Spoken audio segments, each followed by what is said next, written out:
Yang kedua itu ada nama teman saya yaitu Aditya Praditama, dan yang ketiga itu Mikael. Nah, selanjutnya itu untuk latar belakang. Kekerasan terhadap perempuan dan anak adalah pelanggaran hak asasi manusia yang universal. Nah, yang dimaksud dengan universal ini yaitu sudah mendunia ya. Sebagaimana yaitu yang sudah tercantum dalam Deklarasi Universal Hak Asasi Manusia pada tahun 1948 dan Konvensi Hak Anak pada tahun 1989 secara global. Nah, 1 dari 3 perempuan mengalami kekerasan fisik atau seksual seumur hidup menurut WHO tahun 2021, dan anak-anak sering menjadi korban eksploitasi atau kekerasan rumah tangga. Yang dimana di Indonesia ini menjadi masalah yang terkait dengan norma sosial patriarki yang menindas dan menganggap wanita itu lemah dan otoriter, para lelaki itu atasan. Nah, itu dan selanjutnya itu kemiskinan dan kurangnya pendidikan yang menghambat kemanusiaan yang adil dan beradab.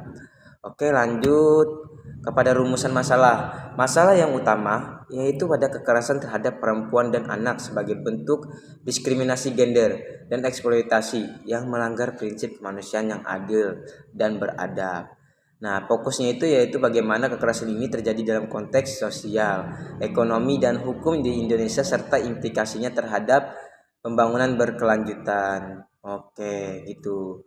Lanjut permasalahan nyata yang ada di Indonesia. Yang pertama itu ada kekerasan dalam rumah tangga, yaitu KDRT terhadap perempuan. Yang berdasarkan data Komnas Perempuan tahun 2022 ada 4.000 kasus KDRT per tahun, dengan mana 70% itu korban dari perempuan.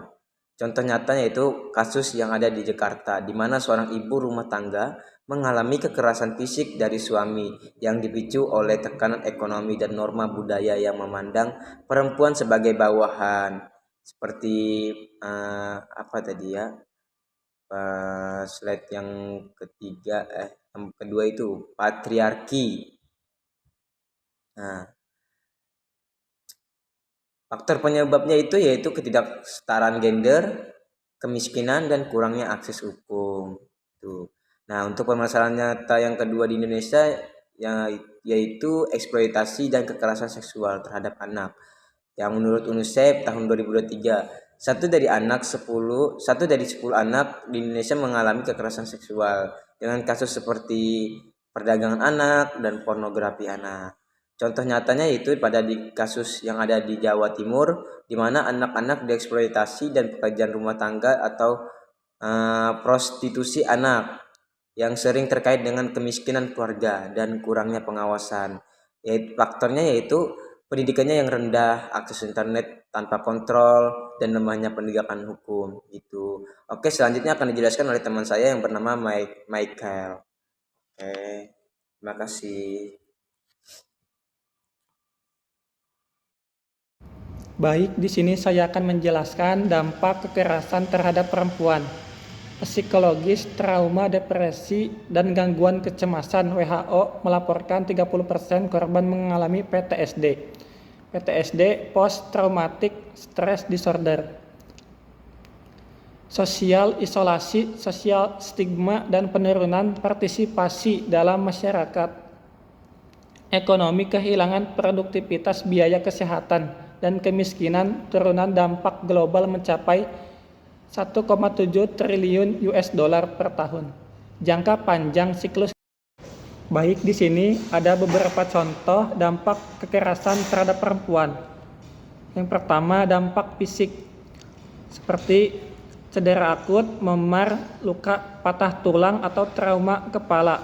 Menurut WHO, sekitar 1/3 perempuan di dunia mengalami kekerasan fisik atau seksual seumur hidup yang sering berujung pada kunjungan darurat medis. Masalah kesehatan kronis, risiko lebih tinggi untuk penyakit seperti HIV atau AIDS. Dari kekerasan seksual, gangguan menstruasi, kehamilan tidak diinginkan atau komplikasi kehamilan. Kekerasan selama kehamilan dapat menyebabkan keguguran atau bayi lahir prematur. Yang kedua, ada dampak psikologis Dampak psikologis, trauma, dan gangguan mental. Korban sering mengalami PTSD, Post Traumatic Stress Disorder, depresi, kecemasan, dan gangguan makan. Studi menunjukkan bahwa perempuan yang mengalami VAU memiliki risiko depresi 2-3 kali lebih tinggi. Gangguan kepercayaan diri menyebabkan rasa malu, isolasi, dan penurunan harga diri yang memicu perilaku berisiko seperti penyalahgunaan zat atau bunuh diri. Baik, saya akan menjelaskan upaya penyelesaian masalah. Pendekatan holistik, kombinasi hukum, pendidikan, dan dukungan sosial. Prinsip mendorong kemanusiaan yang adil melalui kesetaraan. Baik, ada beberapa contoh upaya yang bisa dilakukan untuk penyelesaian masalah. Yang pertama, upaya nasional. Kerangka hukum Undang-Undang Nomor 23 Tahun 2004 tentang penghapusan kekerasan dalam rumah tangga atau PDKRT melindungi perempuan dari kekerasan domestik dengan sanksi pidana Undang-Undang Nomor 12 Tahun 2002 tentang tindak pidana kekerasan seksual, memperluas perlindungan termasuk pencegahan dan rehabilitasi korban. Institusi pemerintah, Kementerian Pemberdayaan Perempuan dan Perlindungan Anak KPPA mengkoordinasikan program seperti pusat pelayanan terpadu pemberdayaan perempuan.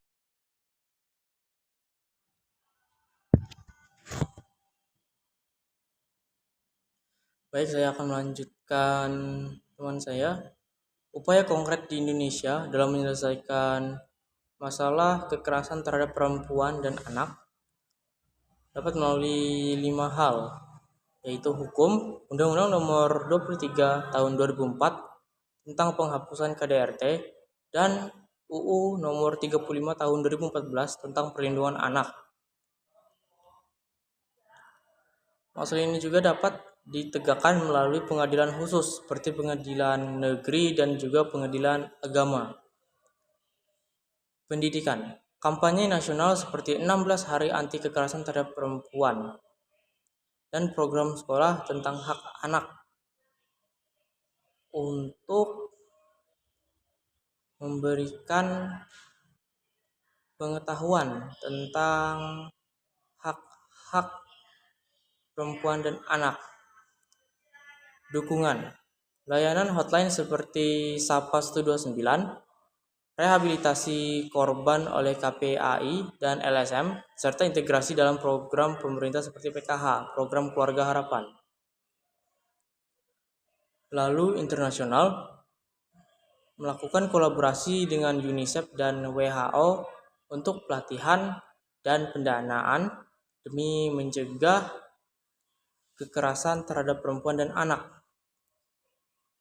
Dan juga konten, daftar bulet dengan ikon misalnya Palu untuk Hukum bisa ditambahkan dengan contoh sukses penurunan kasus KDRT 10% setelah kampanye 2022. Kesimpulan dan rekomendasi. Poin utama dari kesimpulan ialah kekerasan terhadap perempuan dan anak adalah ancaman terhadap kemanusiaan. Dampaknya luas, tetapi dengan upaya bersama kita bisa mengurangi dan mencegahnya.